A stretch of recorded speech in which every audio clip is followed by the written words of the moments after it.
Hello guys, Dhananjay here and welcome back to a new video, and this video is going to be about the latest graphics card, the 1660 Super. In this video we are going to unbox the graphics card, talk about the gaming performance a little bit and how it fares when it comes to the competition from GTX 1660 and the 1660 Ti, because this is another card in the same series like 1660 Super. Without wasting any more time, let's get started with the unboxing. So we have Gigabyte 1660 Super, and in the box you get some normal manuals and the CD. If you still have a slot to insert a CD in your PC, then I am surprised, but you also get a graphics card in the box itself, and this is the most important thing. We have the triple fan graphics card. This is like the higher end version of 1660 Super, but you will also get a dual fan setup with this graphics card and a cheaper price tag as well.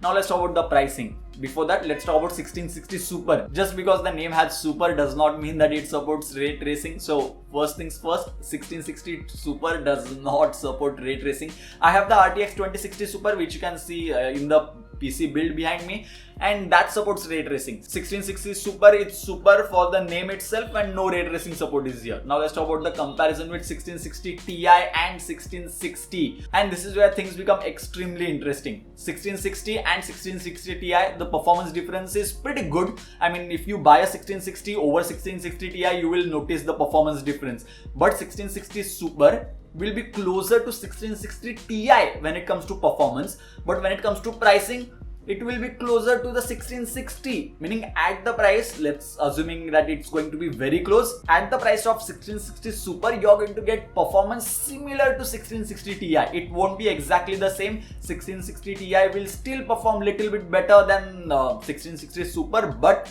the pricing and the price to performance ratio will be much better with the 1660 Super as compared to 1660 Ti after the launch of 1660 Super. I mean, there are so many 1660s, but it's like OnePlus launching OnePlus 7, then launching 7T, and then launching 7S as well in the same year. That's what happened with 1660 this time. And when it comes to performance, we just had few hours with the graphics card, but we tried to run few games, and here are the results. Apex Legends was running at more than 100 fps throughout the gameplay. Like, we played the game for about 20-30 minutes and it was running above 100 fps. Lowest fps that we hit was 54. That was just for an instant, so average fps was obviously above 100. CSGO, I mean, do I need to talk about this? Basic graphics card can easily cross 100, 150 these days. 1660 Super is no exception to that, and it easily crosses 190 to 200 FPS with CSGO at high settings. GTA 5 at high settings once again ended up giving 130 to 150 FPS. That's fantastic performance. If you are going to play GTA 5,